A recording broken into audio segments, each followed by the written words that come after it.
Yasodhanandana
Hare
Bhagavata Saraswati Shri Srimad His Divine Grace Sri Bhakti Vedanta Swami Maharaj Srila Prabhupada Ki Jai Om Vishnu Pad Paramahansa Bharavajaka Saraswati Shri Srimad His Divine Grace Srila Bhakti Siddhanta Saraswati Goswami Maharaj Prabhupada Ki Ananta Kota Vaishnava Vrinda Ki His Confounded Acharya His Divine Grace Srila Prabhupada Ki Namacharya Srila Haridas Thakur Ki Prem Zigaho Shri Krishna Chaitanya Prabhu Nityananda Shri Advaita Gadadhar Shri Vasudeva Gaura Bhakti Vrinda Ki Shri Shri Radha Krishna Gopa Gopinath Shamakunda Radhakunda Giri Govardhan Ki Shri Vrindavan Dham Ki Navati Mayapur Dham Ki Ganga Mayi Ki Muna Mayi Ki Tulsi Devi Ki Bhakti Devi Ki Sankirtan Yogya Ki Harinam Sankirtan Karanta Raj Srimad Bhagavatam Ki Samaveta Bhakti Vrinda Ki Gopinananda.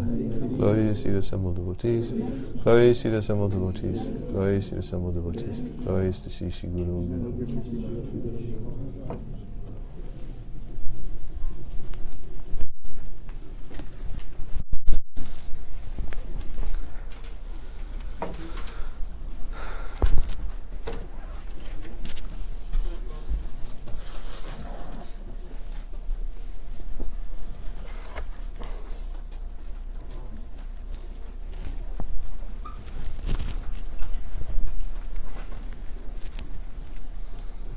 Just come down.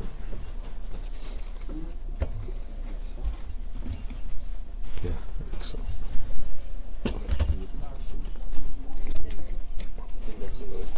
How is it done? Huh? That's okay. I'll keep it on my lap.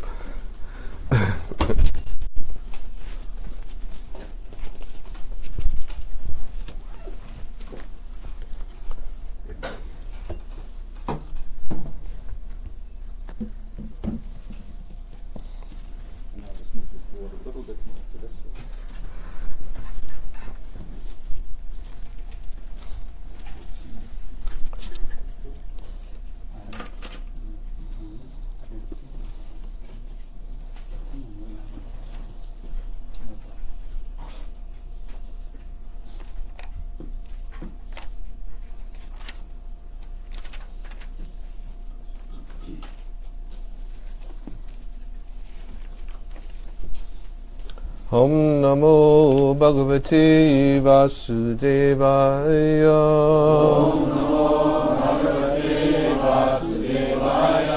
Om Namo Bhagavate Vasudevaya. Om Namo Bhagavate Vasudevaya.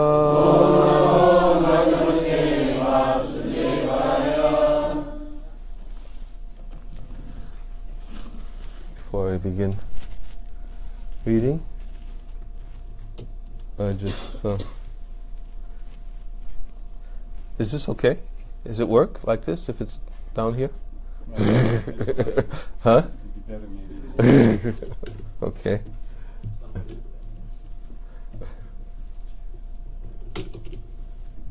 Hare Krishna. Yeah. Oh.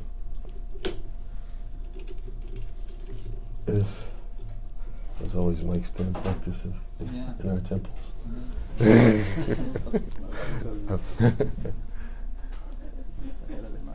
Yeah, okay. Thank you all for coming. I guess it's kind of like a mini festival here in Ottawa this weekend by the arrangement of the Vaishnavas here in Ottawa. And I always feel terrible that I make the devotees from Montreal come here. And I don't go there. But I always have to apologize that I'm on a short leash. I don't always have the time to go as many places as I'd like to go.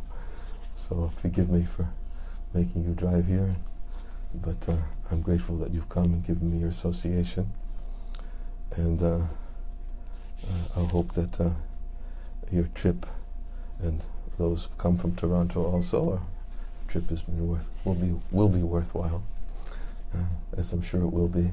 I've invited Madhavananda Prabhu to to travel with me for, well, it was supposed to be several places, but unfortunately it was curtailed because I was delayed in Ukraine and I wasn't able to make it to the United States in time for when we were supposed to immediately get together. But the delay was not anything significant. It was just that I didn't have a passport to leave because I had to submit it for my documents for residency and didn't come back in time. So, but nonetheless, we have been traveling to a few places, and wherever we've gone, I've seen that his lectures are very nicely appreciated, and I believe it contributes to the topic that he spoke about last night, which was Vaishnava communities, and the kind of exchanges and the kind of relationships that really make a Vaishnava community. And hearing his topic last night, I could understand that I wanted to read from a particular verse that encourages me also. I like to read from this verse from time to time. It's a wonderful purport Srila Prabhupada gives, and it's in the pastime of Dhruva Maharaj. I think I've spoken on it recently, but I'll take advantage of the opportunity to speak about it again. It's from the 4th canto of the Srimad Bhagavatam, 9th chapter, 11th verse. And we have the Sanskrit on the board, I believe. So we'll chant it responsibly, and then we'll read the translation and purport.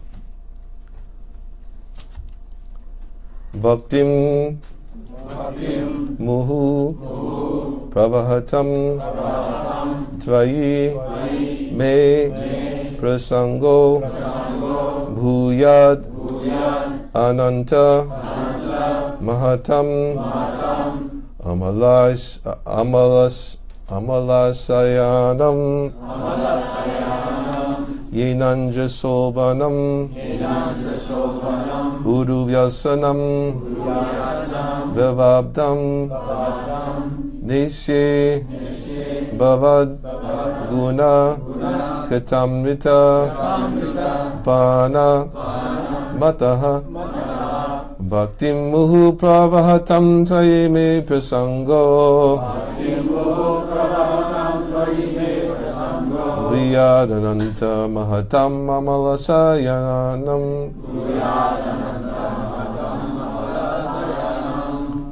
Wait a minute, maybe it's a different meter. Bhaktim Muhu Pravahatam Tvayime Prasango Bhuyadananta Mahatam Amalasayanam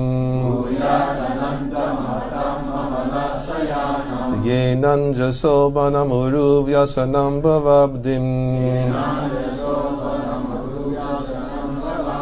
Neshe Bhavad Gunakatam Ritapanamataha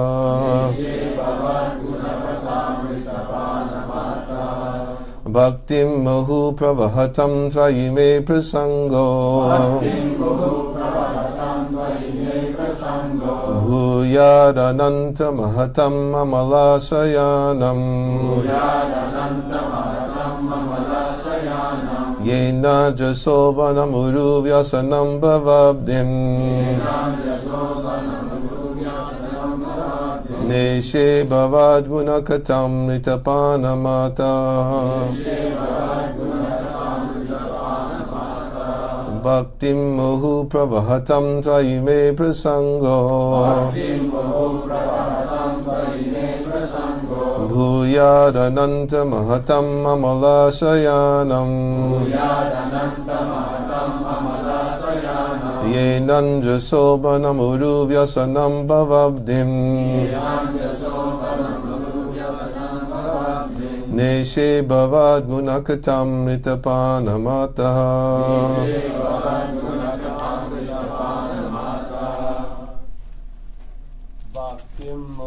pravatam tvayi me prasango. Bhaktim muhu pravatam tvayi me prasango. Bhuyat ananta mahatam amalasayanam. Bhuyat ananta mahatam amalasayanam. Yenam jaso salbanam Uru vyasanam bhavaddim. Yenam jaso vanam uru vyasanam bhavaddim. Nise bhavad gunakatam ritapanamata. Nise bhavad gunakatam ritapanamata. Bhaktim mohu pravahatam tvayi me prasango. Bhaktim mohu pravahatam tvayi me prasango. Bhuyadananta mahatam amalasayanam. Bhuyadananta mahatam amalasayanam. Yenam jasolvanamuruvyasanam bhavabdhim. Yenam jasolvanamuruvyasanam bhavabdhim. Nisye bhavat gunakatam ritapanamatta. Nisye bhavat gunakatam ritapanamatta. Bhaktim muhu pravahatam tvayi me prasango. Bhaktim muhu pravahatam tvayi me prasango. Bhuyadananta mahatam amalasayanam. Bhuyadananta mahatam amalasayanam. Yenam jasolvanamuru vyasanam bhavabdhim. Yenam jasolvanamuru vyasanam bhavabdhim. Nishe bhavad gunakatam ritapanamatta. Bhaktim muhu pravahatam tvayi me prasango. Bhaktim muhu pravahatam tvayi me prasango. Bhuyadananta mahatam amalasayanam. Bhuyadananta mahatam amalasayanam. Yenam jasolvanamuru vyasanam bhavabdhim. Yenam jasolvanamuru vyasanam bhavabdhim. Nishe bhavad gunakatam ritapanamata. Ladies?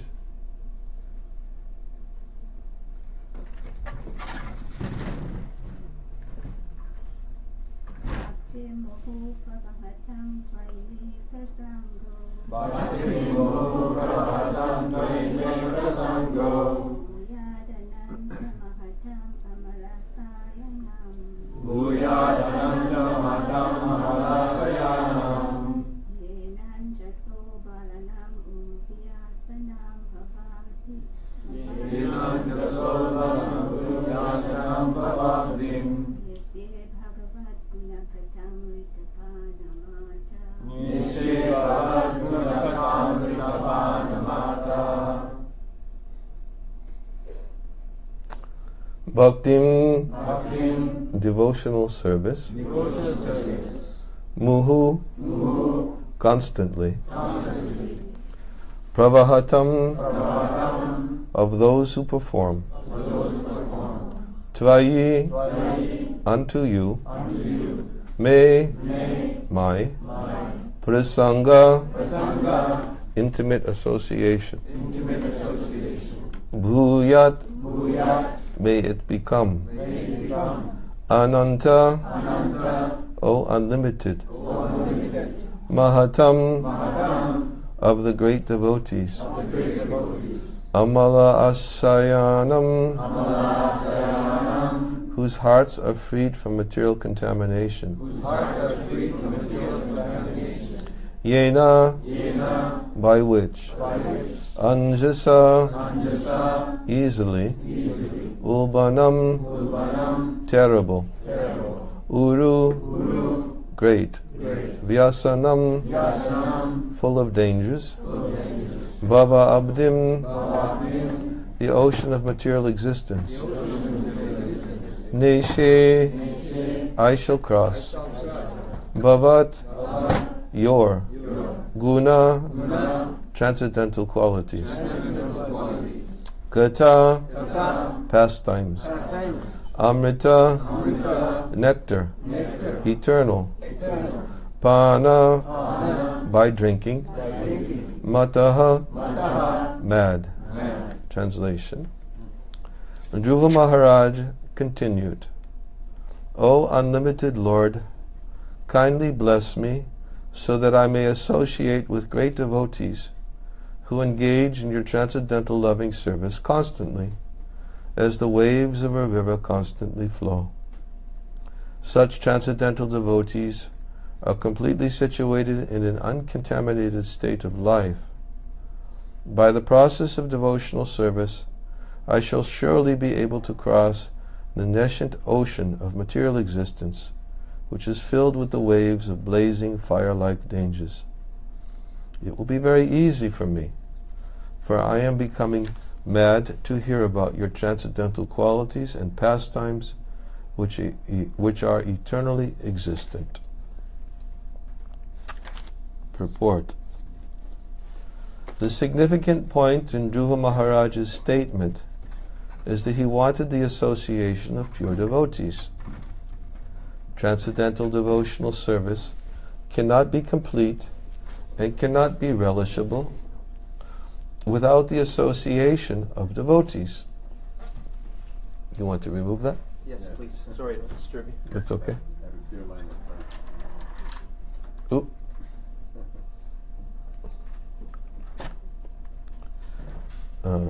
The significant point in Dhruva Maharaj's statement is that he wanted the association of pure devotees.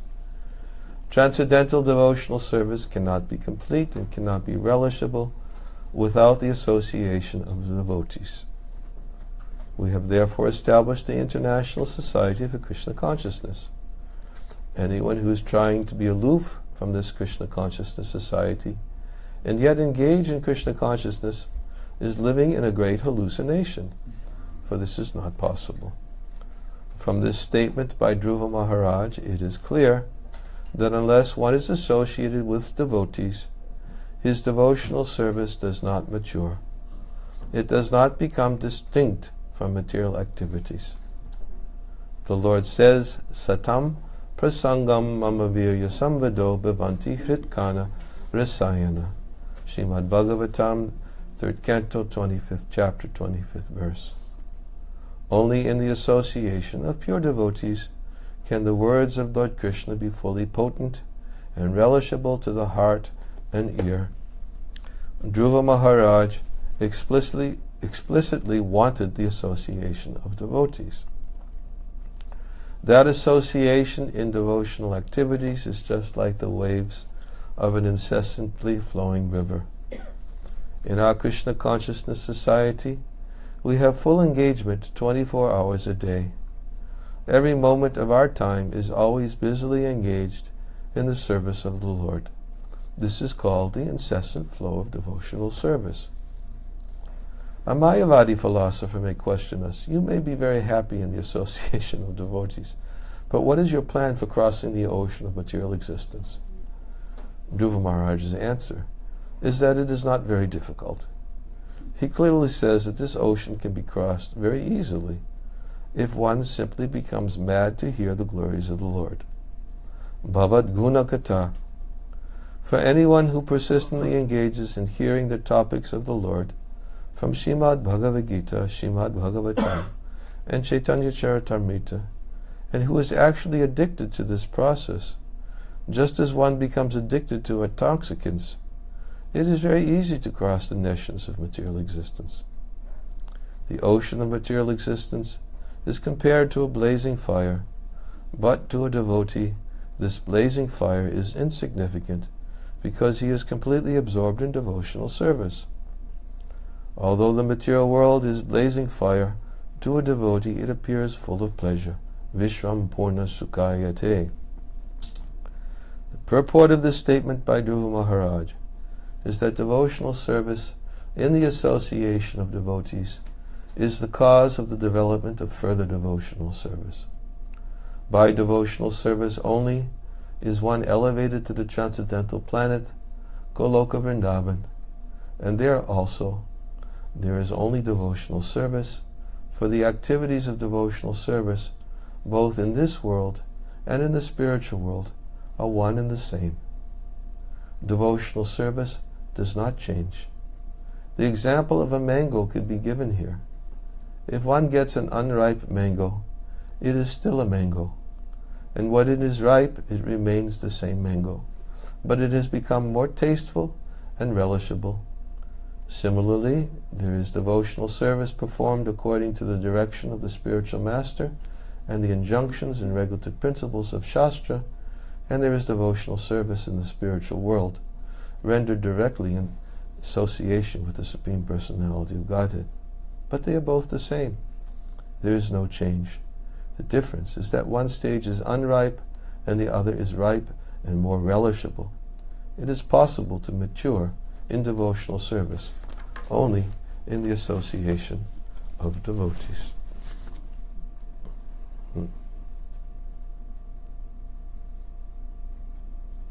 Excuse me, just made me think of something while I was reading this.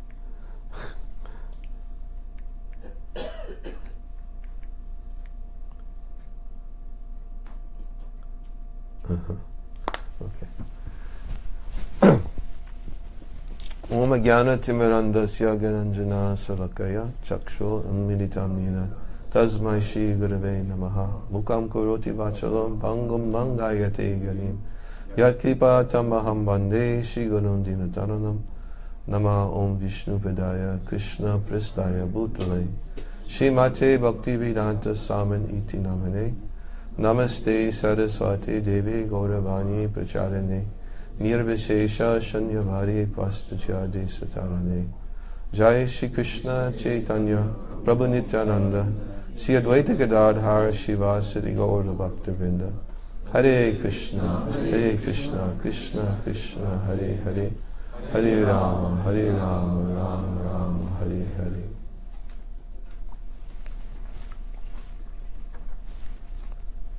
Practically speaking, I don't have to say anything more than read this purport. Purnam. It is complete. Very much so. Prabhupada gives us a very complete picture of the value of association with devotees.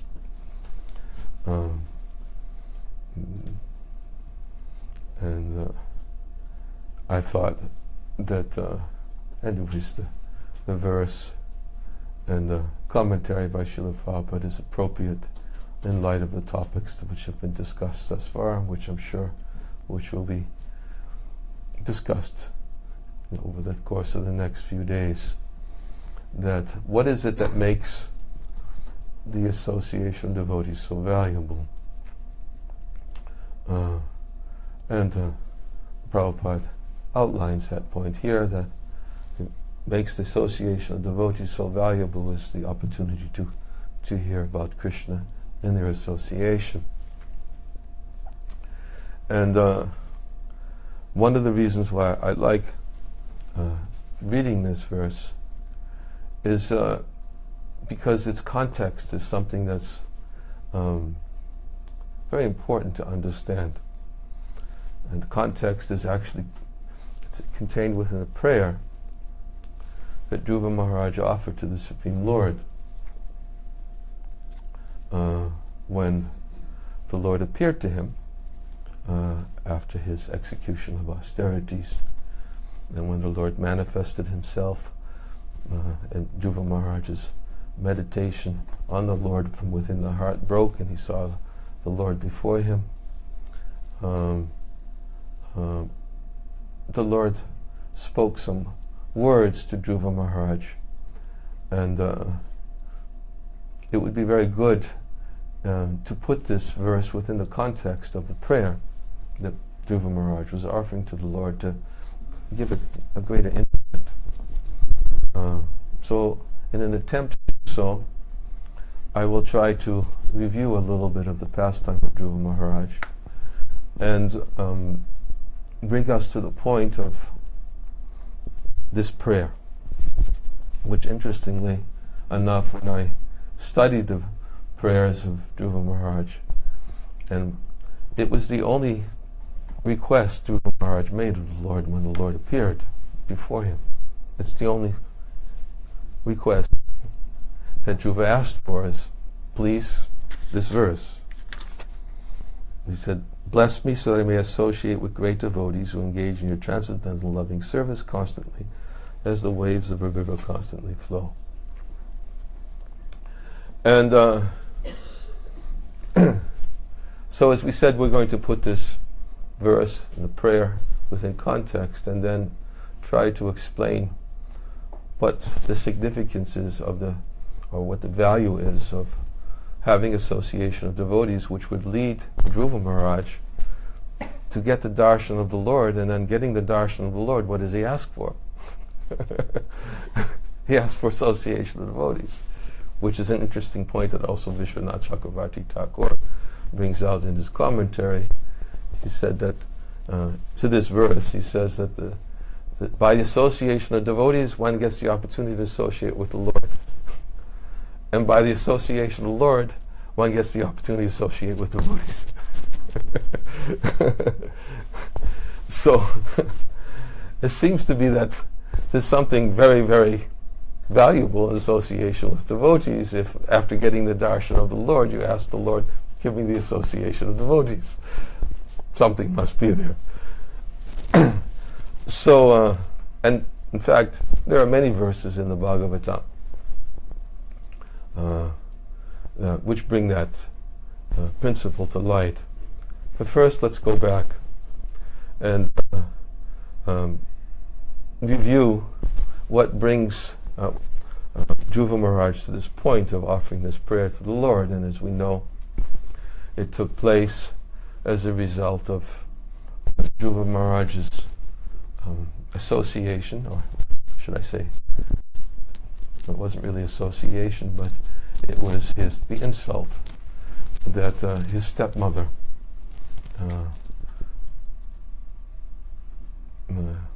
delivered to him when he wanted to sit on his father's lap.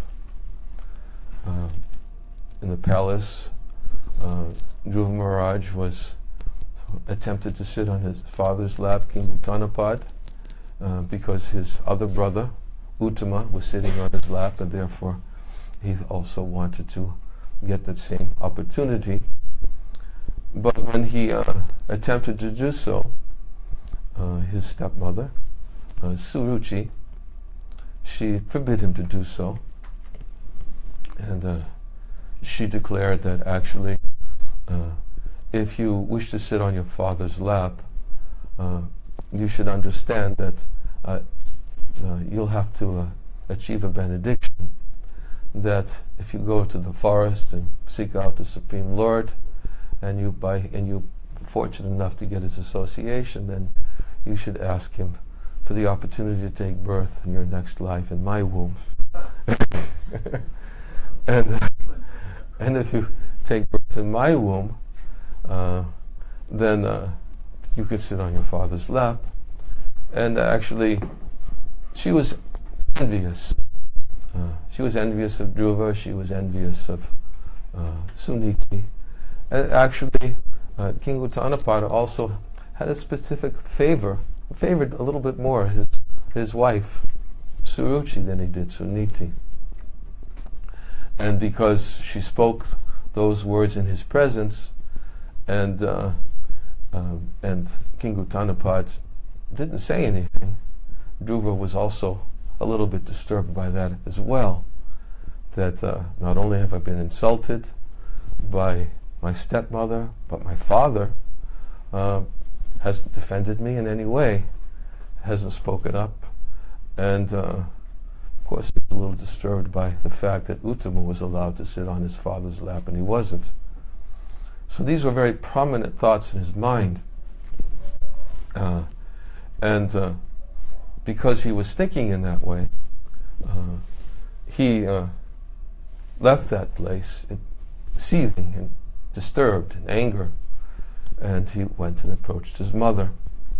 And word had already spread, as oftentimes things do. Word spreads fast about such events. She had already heard about it, and she was already prepared or preparing herself as to what she should tell him.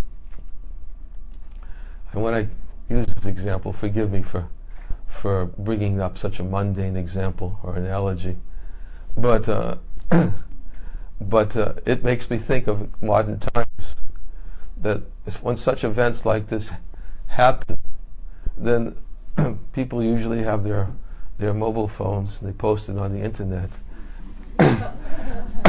And everybody finds out about things like that way. You know why? Because they want to try to rally opposition to the persons who are offenders to a small 5-year-old child. You know, and therefore something like that happens, and word gets out. They say, oh, you know, they spread everything through the internet and about this event, and then everybody thinks, how can we accept such a king who wouldn't even defend his 5-year-old son, you know, when his stepmother offended him, and they try to seek revenge in this way. You know, that's the standard. But we see similar events had taken place at that time, but somehow it spread by word of mouth, and it got back to Suniti without internet. And she had already found out, and the first thing she told Dhruva Maharaj, she said to him that, and she was prepared for this, she said, you should not wish inauspiciousness towards anybody. She says that one who causes pain to others will simply bring pain upon themselves in the future. Those were her first instructions given to him. It wasn't easy, but she understood that actually she tried to see the good in it all. That your stepmother gave you very good instruction. Why don't you take advantage of it? And to impress that point upon him, she's tried to prepare him, saying, don't seek revenge. Don't cause pain to everyone. This also makes me think of what was spoken about last night also. How, I think it was last night that Madhavananda was given the example that Lord Chaitanya made a concession, right? 70% off, was it? That all you have to do is don't offend any other living entities and just chant my name, right? That's it. Don't cause pain to any other living entities, and simply chant the name of the Lord, and certainly you'll be delivered. And there's also an interesting point, many interesting points in this connection that I sometimes bring to light. That the verse that I oftentimes think of is a verse that's spoken by Raskrita Vipalabdak Shaptak Shitahatahapi Nashitat Patigorvanti Tadbhakta Kavayopihi. It was spoken by Shamika Rishi. That was also mentioned. Shamika Rishi was also mentioned, I think. Shamika Rishi was he was the sage who was sitting in meditation, in deep meditation in the forest, and who did not appropriately receive Parikshit Maharaj when Parikshit Maharaj entered his hermitage, because he was absorbed in meditation. And according to the will of the Lord, as we know, for the whole purpose of hearing Srimad Bhagavatam, for Bhagavatam to be spoken, Parikshit Maharaj seemingly committed an offense, which Shamika Rishi considered to be a very minor offense. Was that because Shamika Rishi did not properly receive him, he was thirsty, he entered his hermitage, and it was his responsibility as a host to receive his guest properly. Then Parikshit Maharaj took a snake and garlanded it around Shamika Rishi's neck. And then when Shringi, the son of Shamika Rishi, found out that what Parikshit Maharaj had done, word spread fast again, as he usually does. He was down with his friends playing at the river, and word got back to him what had happened before he had even got there. News like this spreads fast. And when he found out from his friends, he became so disturbed that he cursed Maharaj Parikshit to die by the bite of a snake bird. And and then, after cursing Parikshit Maharaj, he went back to that place where his father was sitting, and his father came out from his deep meditation. He looked at the face of his son, and saw his son was in so much anguish, and he asked his son, "Why is it that you're lamenting? Why are you so disturbed?" And Shringi explained to him what had happened. Shamika Rishi he saw the snake when he came to external consciousness. He just removed it as something very insignificant. Was more concerned about his son suffering. And then this understood from hearing from his son that Shringi cursed Parikshit Maharaj. And then Shamika Rishi was very disturbed. "What have you done? You have cursed such a great devotee of the Lord. He's done something so small and significant, he didn't deserve such a treatment as that which you've given to him." And then he was thinking that actually I should pray or hope that Parikshit Maharaj, because he's such a great powerful Vaishnava, that he'll punish my son. Because certainly Parikshit Maharaj, he's very powerful, and I want to see him punished for what he's done. And because Parikshit Maharaj is such an exalted Vaishnava,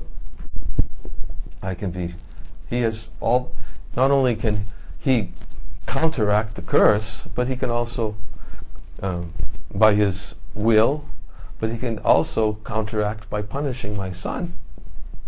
And then he began to think about it, and then he said, "What? Taraskrita vipralabda kshapta kshipta hatahapi nasyata patikorvanti tad bhakta kavayopihi." There's a problem. And the problem is that devotees of the Lord are so forbearing that even if they're cheated, neglected, insulted, cursed, insulted, or even killed. There's one other, so I'm missing one. There's 6 things. Cheated, cursed, neglected, insulted. One more. But they're never inclined to avenge themselves. And he realized that I'm hoping for Parikshit Maharaj to come to curse him, but I don't think I stand a chance. I don't think he'll do it. Because he's the Vaishnava. And devotees are so forbearing, they'll never seek revenge. They'll never want to purposely cause pain to others. And therefore, Suniti is telling Dhruva, same thing. She said, don't seek revenge. You should never seek inauspiciousness for anyone else, because if you try to cause pain to anyone else, then you'll have to experience pain in the future. And there's also a very nice explanation, which I quote oftentimes from this Jiva Goswami in Bhakti Sandarbha and Anucheda, I think 106 it is. He actually gives different verses to support how a living entity will never cause pain to another living entity. And he actually defines that respect for all living beings means that one will never engage in any activity that will willfully cause pain to another living entity. He said that is disrespect. And respect for all living entities, which was Lord Chaitanya's instructions, which was, I think, quoted last night, the concession that if you respect all living entities are my parts and parcels, and chant my name, then certainly you'll be delivered. Never insult and respect all living entities. But disrespect means to cause pain. And Jiva Goswami quotes verses from teachings of Lord Kapila Dev that says that even the materialistic devotee is somebody who can't think of others' pain. He only thinks of his own happiness and his own distress, but he can't think of others' happiness and distress. And because he can't think of others' happiness and distress, he doesn't realize when he does something to cause somebody to distress. He says, that's, again, and therefore he may cause pain to another living entity. He quotes a verse in the Bhagavatam, 11th canto, in the story of the Avanti Brahmin, where it said that sharp arrows which pierce the chest and enter the heart, they're not as painful as the arrows of insulting words of a materialistic person, which pierce the heart and become lodged there. He says that more painful than an arrow enters the chest and pierces the heart is the pain which is caused by a materialistic person when he insults others, and that insult that causes pain in their hearts, and it becomes lodged in their hearts. He says, defines this as one of the characteristics of disrespect. That a Vaishnava will never willfully cause pain. He may do something which causes pain to another living entity, but never willfully.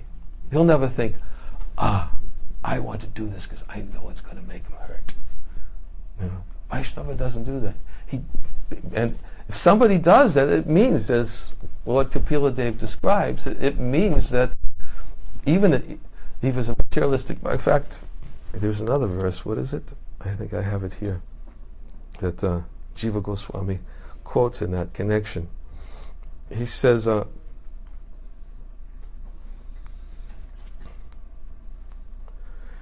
disrespect for others is described as follows.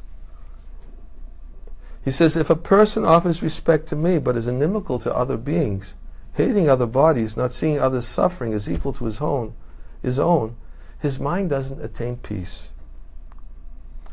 And then he says that the pure person who does not disturb others, just as a father is compassionate to his son, quickly gains the mercy of the Lord. That's a verse from the Mahabharata. I'm not quoting the Sanskrit. You have limited time. I want to get to the story of Dhruva Maharaj, an association of devotees. But this is relevant, because this is what prompted Suniti to instruct Dhruva in the way that she did. What prompted her was, don't seek revenge, don't cause pain to anyone else, don't try to cause inauspiciousness to anyone else. And that's what got Dhruva Maharaj going. And then he says, "Oh mother, this is again Jiva Goswami. I am not pleased with the person who criticizes other beings while worshipping my deity form with rites using various materials." And then he quotes the verse that sharp arrows which pierce one's chest and reach the heart do not cause as much suffering as the arrows of harsh insulting words spoken by materialists that become lodged within the heart. So he uses these verses as disrespect for other living entities that willfully cause pain. And therefore, Suniti said that your stepmother, Suruchi, she's given some good advice. Why don't you go to the forest and seek out the Lord?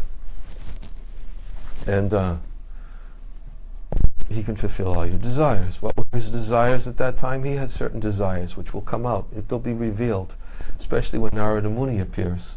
Because just as when Dhruva goes into the forest, and of course Narada-muni, word got to him too. Spreads fast. But Narada-muni, of course, he's always looking for good candidates for bhakti.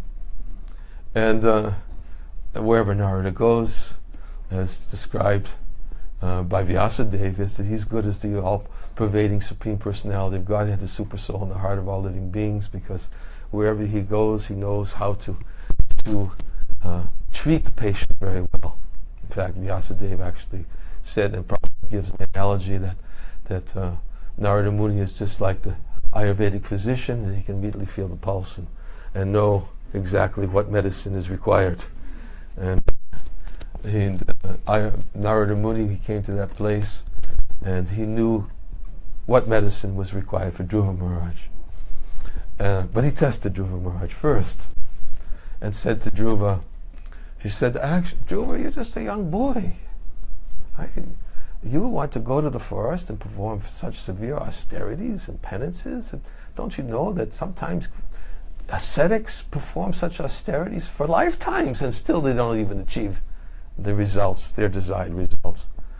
and he tried to recommend to Dhruva Maharaj that to take a different path and to actually try to be situated in equanimity, be equipoised, and actually just simply meditate on the Lord within the heart, and by becoming equipoised in this way, that you can go back and continue for the time being, and maybe when you're a little older, if you still have this intense desire within your heart, then maybe you'll have a better chance. But now, go back. And Dhruva Maharaj confessed and said that you've spoken very good instructions, but actually there's something in my heart, and I'm a kshatriya by nature, and I can get pretty angry. And everything you've told me doesn't touch my heart. Interesting. It hasn't taken effect. Doesn't touch my heart right now. So Narada Muni understood that, okay, I'll give him an appropriate instruction that where he can go ahead and execute what he wants to execute. Severe austerities. He recommended that you go to Madhavan, or the banks of the Yamuna River, and there take bath 3 times a day, and then perform austerities, and to chant the mantra. He initiated into the Vaishnava mantra and told him, chant Om Namo Bhagavate Vasudevaya. And then by so doing, gradually in due course of time, you will get the fulfillment of your desire. Now remember, fulfillment of his desire, he wanted darshan of the Lord.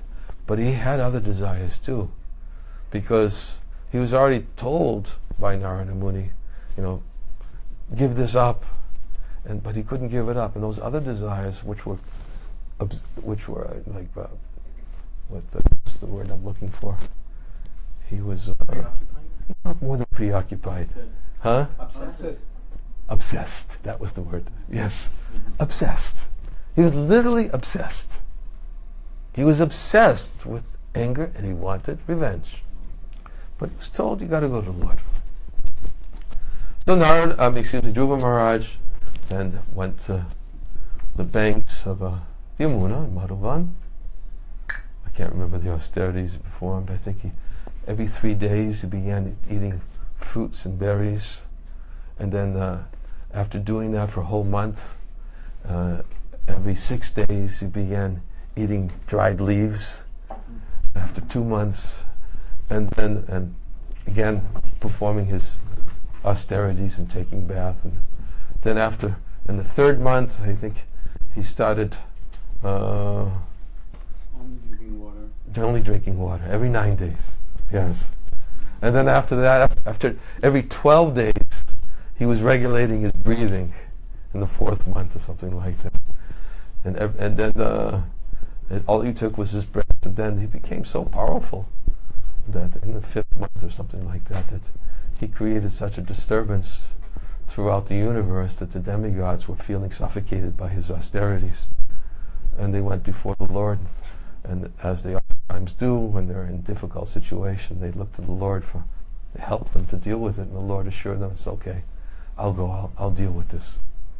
This is just a young 5-year-old boy, that's all, that's caused this disturbances to you. And then the Lord appeared before Dhruva Maharaj while he was absorbed deep in meditation, and mind was fixed, completely, totally fixed on the Lord. But then his meditation broke, and the Lord appeared before him. And he saw the Lord face to face. And then, as is appropriate, in the presence of the Lord, generally devotees will offer suitable prayers, and Dhruva Maharaj offered prayers glorifying the Lord, and contained within those prayers was this verse, O unlimited Lord, kindly bless me so that I may associate with great devotees who engage in your transcendental loving service constantly, as the waves of a river constantly flow. That was his request. along with other prayers glorifying the Lord. And it's interesting, and Srila Vishwanath Chakravarti Thakur brings this point very to light in a very relevant, important way. That when the Lord appeared, the Lord then spoke to Dhruva Maharaj and said to Dhruva, first thing he said to him, "O Dhruva, what you've desired to achieve is very, very difficult to achieve. He said, but by your activities, it can be achieved." And then he went on to explain how he would achieve them. He said, there is a planet in this universe, it's the pole star.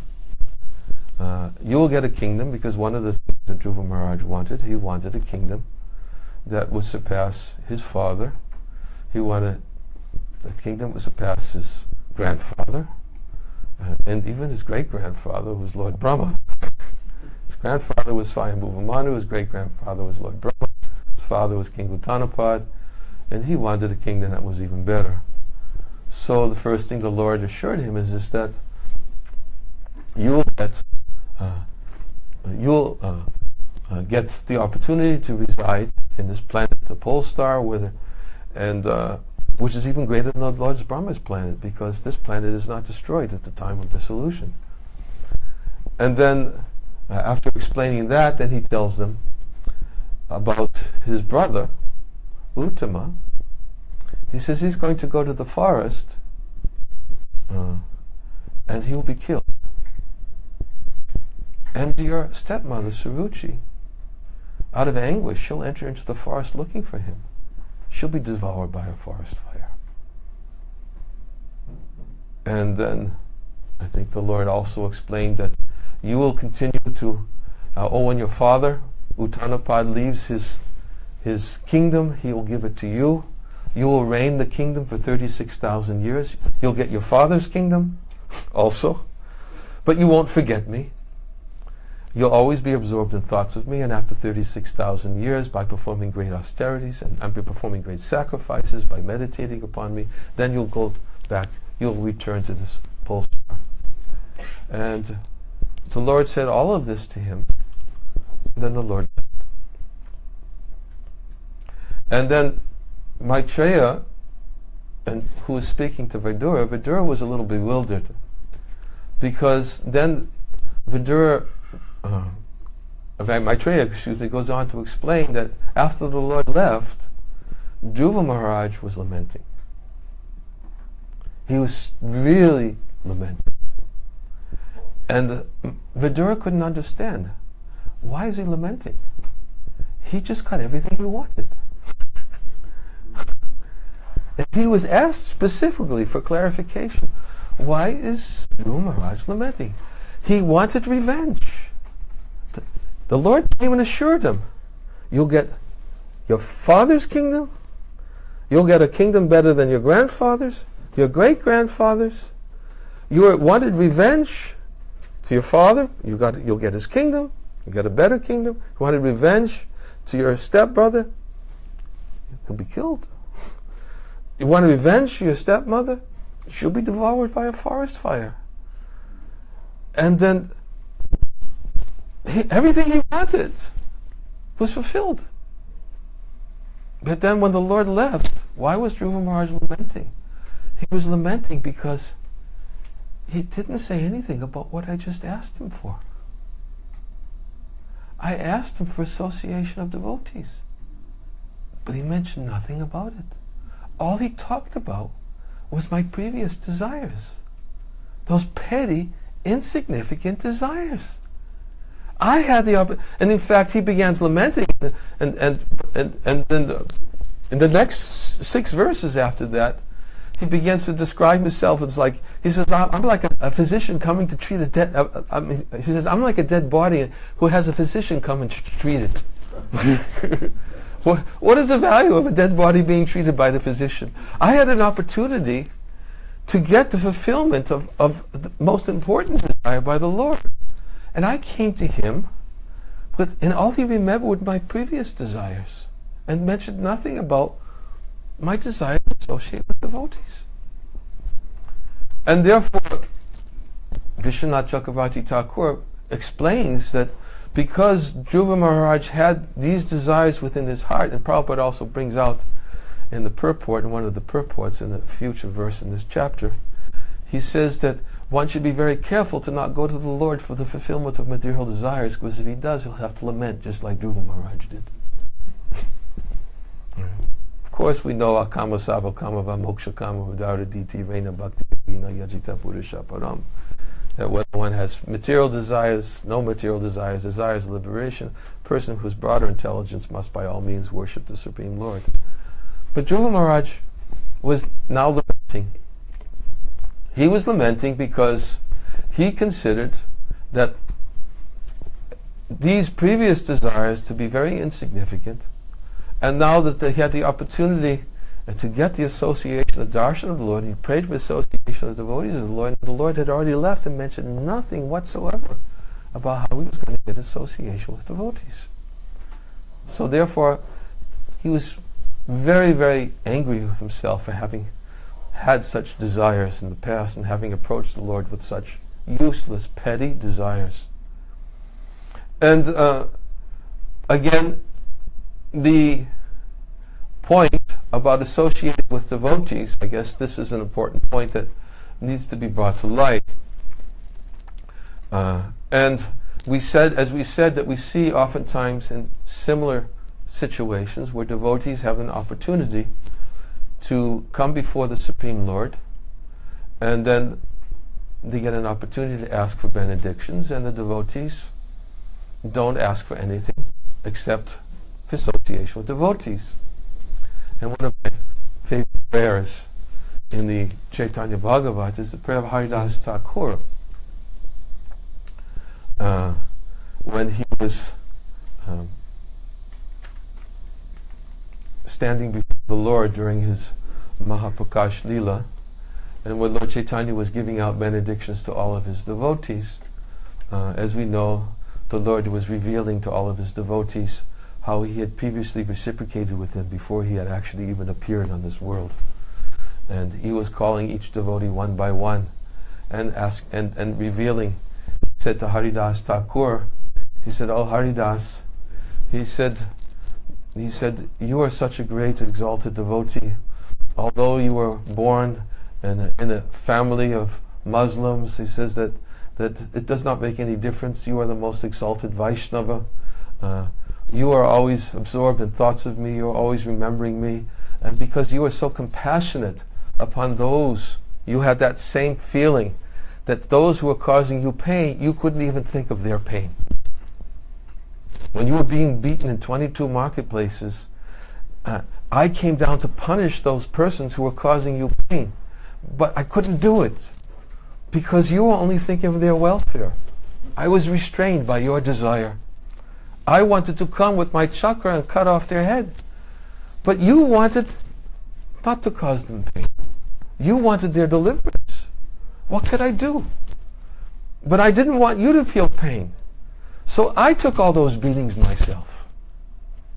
You're such a great devotee of the Lord. And he actually revealed to Haridas Thakur that when this was before the Lord had even descended, he had come and to accept the pain so that Haridas Thakur would not have to feel the pain. And he was glorifying Haridas. And then he asked, "Haridas, please speak." As he oftentimes would ask the devotees, "Please say something." And Haridas Thakur, he said, "You're talking about devotees. But devotees are people who always remember you. These are devotees. But I never remember you. Why? You're not talking about me. If you want to talk, you're talking about devotees like," and he gives the different examples of devotees. He said, just like, Prahlad Maharaj, when his father was attempting to beat him and to cause pain to him and tried to kill him, he always, naturally, he just remembered you. Because that's one of the symptoms of a devotee. A devotee doesn't call out to the Lord to protect them. The devotee actually just naturally remembers the Lord under all circumstances. Prabhupada brings out this point actually in the story of Maharaj Ambarish. He said when Maharaj Ambarish, when Durvasa Muni was trying to punish Maharaj Ambarish for his offense, Maharaj Ambarish simply did what was most natural. He didn't even call out to the Lord to protect him. He just remembered the Lord. And therefore, because he remembered the Lord could not forget him. And the Lord even later told Durvasa Muni, he said, you don't understand what you've done. He says that the devotee is always thinking about me and I'm always thinking about them. Devotee is always in my heart and I'm always in their heart. And you're coming to me for asking me to protect you from the Sudarshan Chakra, which I did call this time because nobody was offering any resistance. And I invoked the Sudarshan Chakra to punish you, and you're coming to me, but I'm not independent from my devotees. I can't help you. So, because you wanted to cause harm to my devotee, and because you wanted to cause harm to my devotee, therefore you need to be punished. So, and he explained the reason is because Maharaj Ambarish only thinks of me. Naturally. That's all he does. He just naturally thinks of me under all circumstances. So, of course, Haridas Thakur didn't use Ambarish Maharaj as an example, but he's a good example. But he used Prahlad Maharaj. And he said, Prahlad Maharaj, he always remembered you. He used the example of the Pandavas when they were in great difficulty, when Durvasa Muni that time came, and because the Pandavas were in anxiety because Durvasa Muni went out to take his bath, and they didn't have sufficient food to feed him, and they know that Durvasa Muni can sometimes get a little angry. They remembered you. And because they remembered you, you appeared and you asked for a pot, you took a little vegetable from the pot, and Durvasa Muni was fully satisfied. You always protect devotees who remember you. But I'm not a devotee. I don't remember you. So therefore, why are you glorifying me this way? Draupadi, she remembered you. When Draupadi was in great difficulty, she simply remembered you. She called out your name, Hey Govinda. And because she remembered you, you naturally protected her. You appeared and you provided unlimited cloth for her. And you entered into that cloth and you protected her honor. You always protect your devotees who remember you. But I don't remember you. And he felt in this way that he felt himself to be unqualified because he never remembered the Lord. So the Lord then asked Haridas Thakur, he said, Haridas, ask for some benediction. And Haridas Thakur said, actually, I'm going to ask for something, but forgive me for my offense, because I don't qualify for this. I don't qualify for this very high benediction. But I ask you, please, birth after birth, simply let me eat the remnants of foodstuffs of your devotees. That is all I ask. Birth after birth. And then he said, actually, forgive me, but let me simply be a dog in the house of your devotees. That is all I ask. Why? Why did he ask that? Because he was saying that I don't remember you, but if I can be in your association of your devotees, how can I ever forget you? Because your devotees are always glorifying you. Therefore he asked, let me be in, here he was in the association of the Lord. He says, please, let me be a dog, birth after birth, eat the remnants of foodstuffs of your devotees, because it will be impossible to forget you. Impossible. In the association of devotees, it's impossible to forget you. And that's why in this verse it says, Dhruva Maharaj is saying, by the process of devotional service, I shall surely be able to cross the nascent oceans of material existence, which is filled with the waves of blazing fire, like dangers. It will be very easy for me. In fact, Piladev brings up that point also in his instructions to Devahuti. In a well-known verse, Satam prasangam mama virya samvado bhavanti hritkana rasayana kata That's Joshan Ashvapavaga Vatmanisha Dharati Bhakti Anukramashiti. That Lord Kapila Dev, he says to Devahuti that in association of devotees, discussions of pastimes of the Supreme Personality of Godhead become very pleasing to the ear, to the heart. As one gradually advances along that path, his attachments go away. Gradually his attachment to Krishna becomes fixed, and then real devotion and devotional service begins. And then in the next verse, Lord Kapila Dev says that this method for cleansing the heart to become freed from material contamination is the easiest process of mystic yoga. It's the easiest. Why is it easy? Because it requires no effort on ourselves, on our own part, except to stay in the association of devotees. That is all. What other effort is required? Stay in the association of devotees. But to stay in the association of devotees, Lord Chaitanya has warned, be careful. Don't offend. Don't criticize. If you want to stay in the association of devotees, don't criticize, don't offend them, and just chant Hare Krishna in association of my devotees, because that's what association of devotees is for, and to hear the glories of the Supreme Personality of Godhead. That kind of association is what devotees should be hankering for, birth after birth after birth. Because in the association of devotees, it will be impossible. I don't have any qualification. I can't remember the Lord. By my own efforts, I try. Of course, Krishna has given concession. Krishna gives his concession in the 12th chapter of Bhagavad Gita. He tells Arjuna, always fix your mind on me. But he says, if you can't fix your mind on me, atachitam samatatam nosi mayistiram abhyasa yogena tato mamichaptam dhananjaya. If you can't fix your mind on me, then follow the regular principles of Bhakti Yoga, and this way cultivate the desire to attain me. What are those regular principles of Bhakti Yoga? Every day, to be in the association of devotees and to hear about Krishna.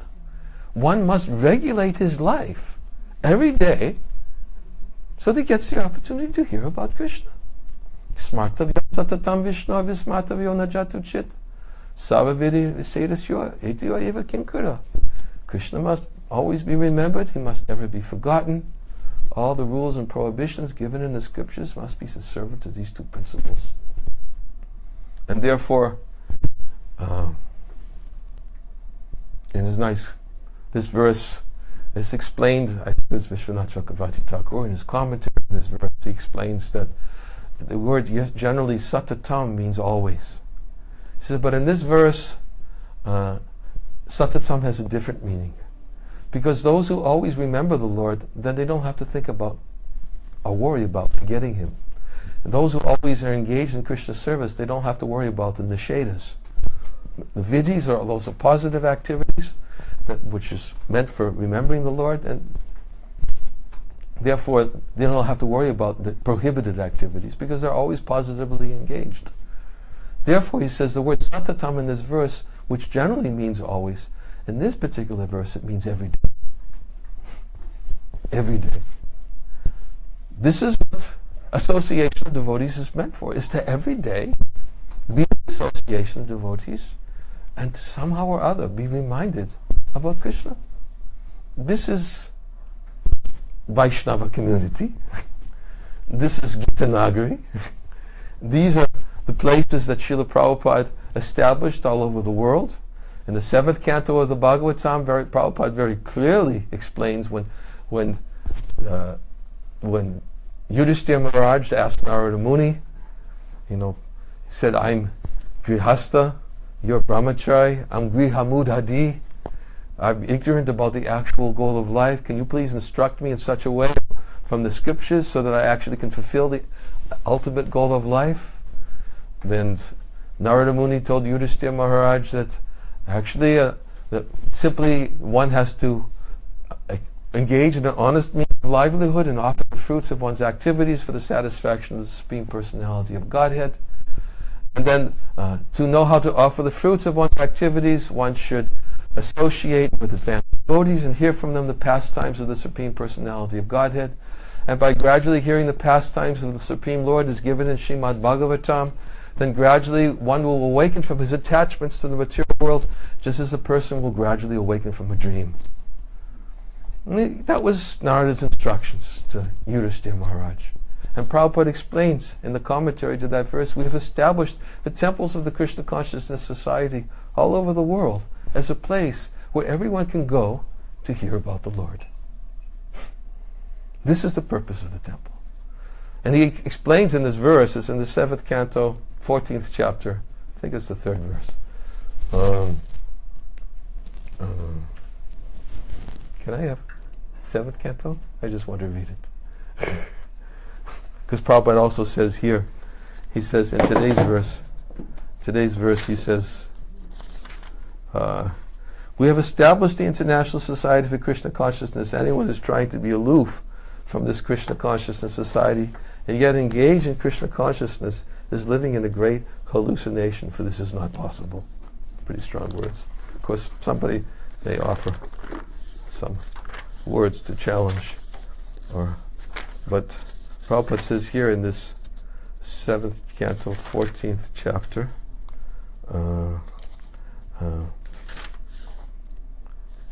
it's verse 3 and 4.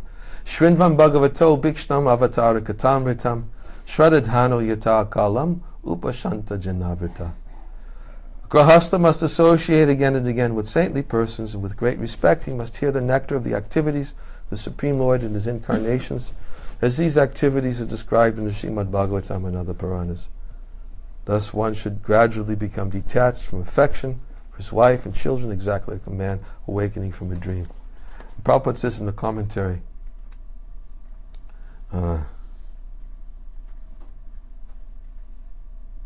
Krishna conscious movement has been established to give grihastas all over the world an opportunity to hear Srimad Bhagavatam and Bhagavad Gita specifically. The process is described in many ways as one of hearing and chanting Shindvatasva Kata Krishna Punya Shravana Kirtana.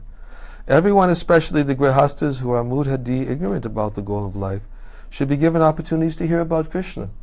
Simply by hearing, by attending lectures in the different centers of the Krishna consciousness movement where topics of Krishna from Bhagavad Gita and Srimad Bhagavatam are discussed, they will be purified of their sinful inclination for constant indulgence in illicit sex, meeting, intoxication, and gambling, which have all become prominent in modern days. Thus they can be raised to the status of light, Punya Shravana Kirtana, simply by joining the Kirtan, Hare Krishna, Krishna Krishna, Hare Hare, Hare Rama, Rama Rama, Hare Hare. And by hearing about Krishna from Bhagavad Gita, one must be purified, especially if he also takes prasad. This is all going on in the Krishna consciousness movement. And then Prabhupada goes on to explain how the materialistic householders are, he says specifically talking about materialists, how they're working so hard day and night, and how he's established these centers as a place for them to come to hear. And then Prabhupada brings up another point. He says another specific description here is Srinvan Bhagavato Bhikshnama Avatara Katamritam. It is not that because one has once finished Bhagavad Gita he should not hear it again. The word Abhikshnam is very important. We should hear again and again. There's no question of stopping. Even if one has read these topics many times, he should go on reading again and again, because Bhagavad Gita, the words spoken by Krishna and spoken by Krishna's devotees about Krishna, are amritam, nectar. The more one drinks this amritam, the more he advances in his eternal life. So, this was Dhruva's prayer to the Lord to please give me association of devotees of the Lord, birth after birth after birth. And he said, that is, bless me so I may associate and engage constantly in your service, and which is like the waves of a river that constantly flow. These devotees are situated in an uncontaminated state of life, and I shall, by this process of devotional service, the easy process, I shall surely be able to cross the nescient ocean of material existence, which is filled with the waves of blazing fire-like dangers. It will be very easy for me, because I'm becoming mad about your transcendental qualities and pastimes, which are eternally existent. There's more I could say. I think I should stop. Anybody have any questions or realizations they'd like to share, or additions to this point. We will continue tomorrow. There's another verse. The next verse also brings to light some very important topics in connection to this verse. Will be a verse for tomorrow. Thank you very much, Maharaj. This is amazing. It really increases our appreciation for Krishna's mercy in the form of the Vaishnava association. Krishna gives his mercy mostly through his devotees, and therefore to gain the association of devotees is the greatest thing you could ever achieve. And all those pastimes we do, and they really, really bring that point home. It's really amazing. But then again, Madhavananda yesterday talked about how to associate in the proper mood with the devotees and be in a very humble and appreciative and encouraging, positive attitude. Then you get even deeper into the nectar. You know, just like Krishna says in Gita, the business of devotees is to share the nectar, enliven one another. So we should also be really eager for discussions. You know, your class brings out a lot of great points for discussion, you know, and so we should try to keep it going, like, get that deeper appreciation through mutual sharing of our thoughts and realizations like that. Can I share a little realization with you that I had in Mayapur this year? Okay.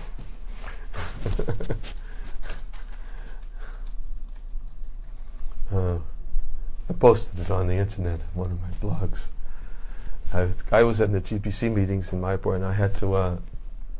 I arrived at the second day of the meetings, and I had to leave immediately afterwards because, as I explained before, I had to get to Ukraine in time to process my application for my residencies. So I was only there for the GPC meetings.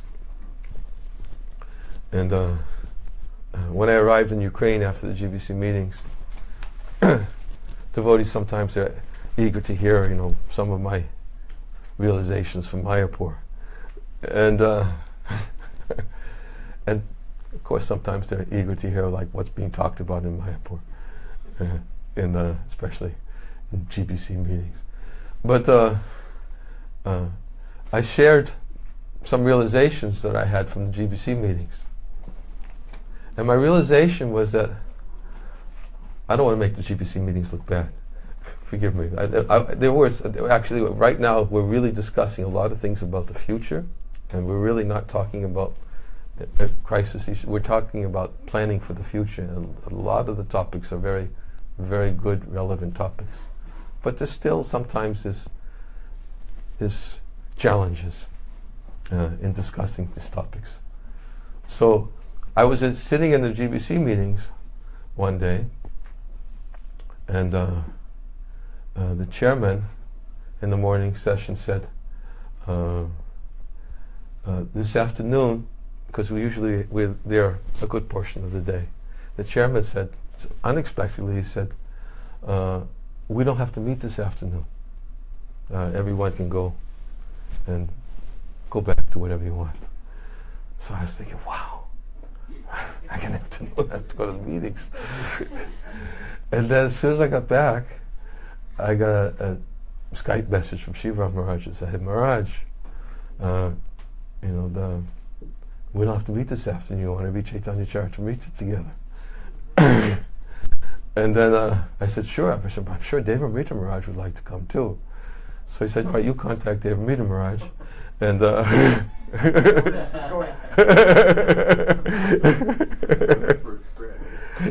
no, it was just the three of us. It's just the three of us. We all stay near each other. And then that afternoon, we sat down and because we do this sometimes we're there during Kartik every day.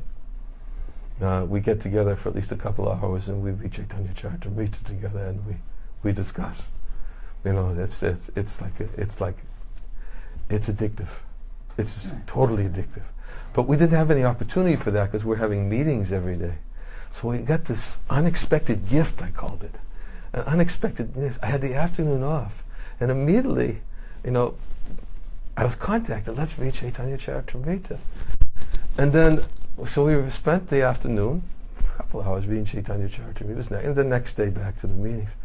And I realized as I was sitting in the meetings that I was, instead, sometimes I'm not very active usually, and sometimes in these topics. But I was sitting around and I was appreciating all the jewels that Prabhupada created, who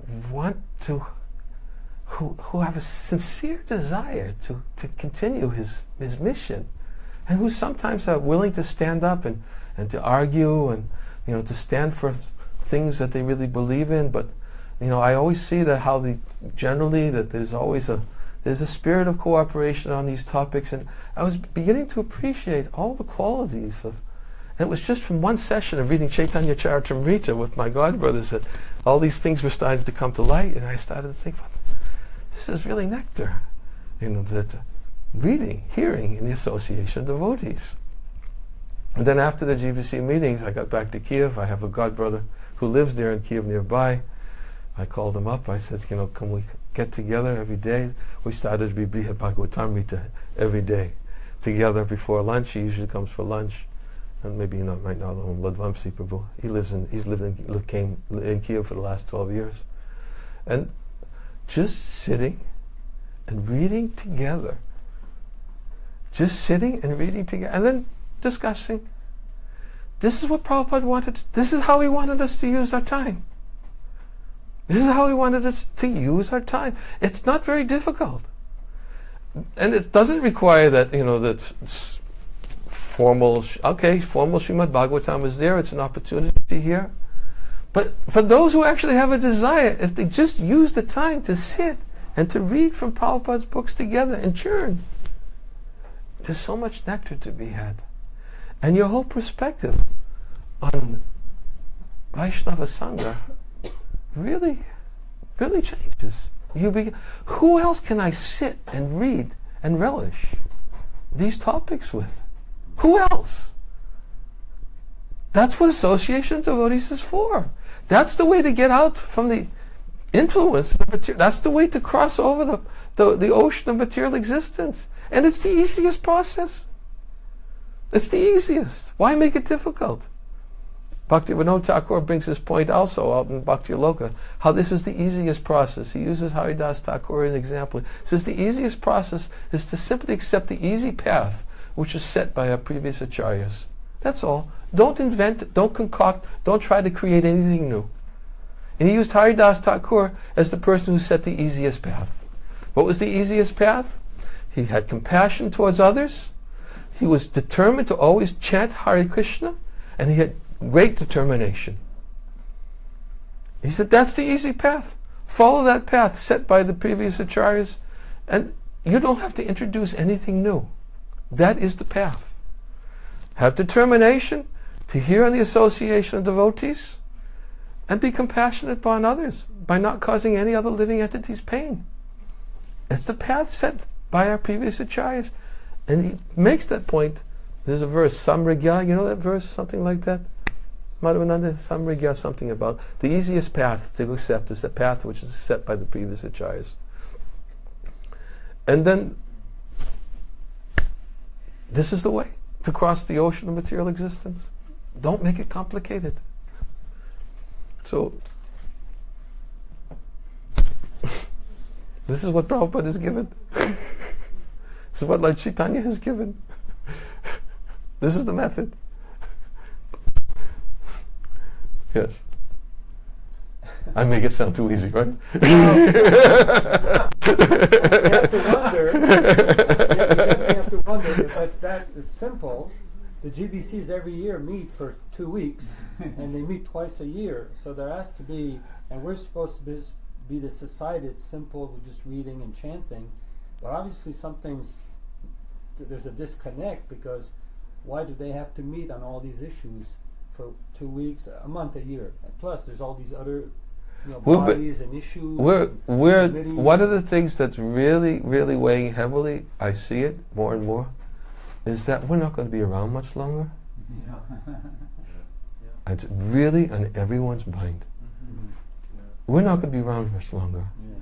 We really have to set things in place to make sure it goes Prabhupada's way. we're obsessed to make sure it goes Prabhupada's way.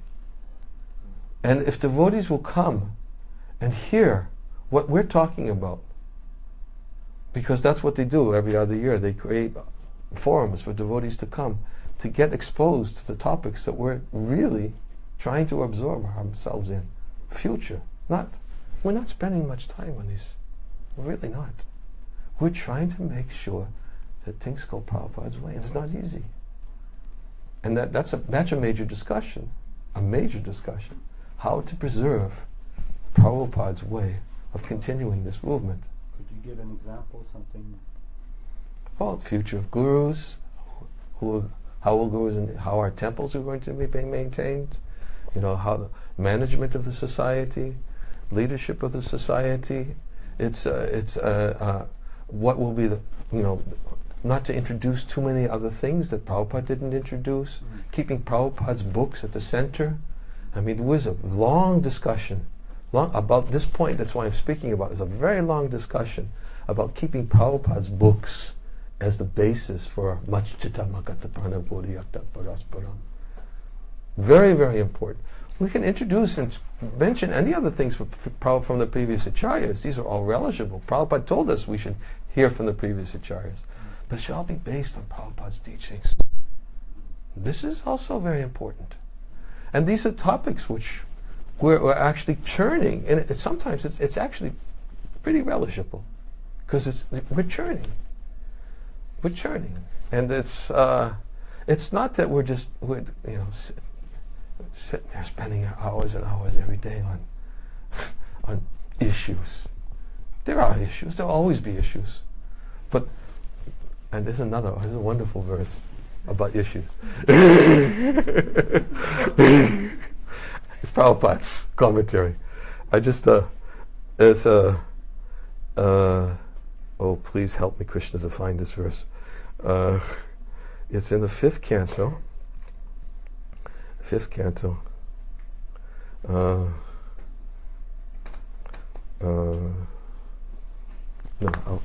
find it. It's the 5th canto, Srimad Bhagavatam, where it talks about association of devotees, actually. 5th canto.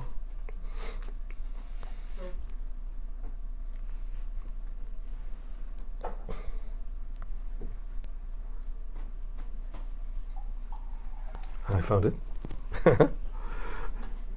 Yatro tamashloka gunanuvada prastuyate gramya kata vighata nishev yamano nurinam mumukshur vatim satim yachati vasudeve.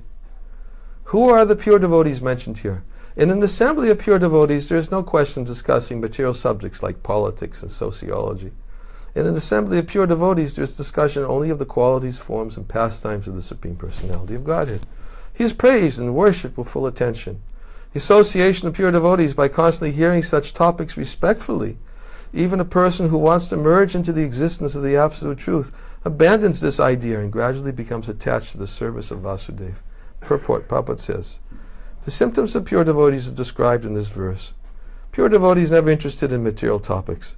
Sri Chaitanya Mahaprabhu has strictly prohibited his devotees to talk about worldly matters. Gramya Vartana Kahibe.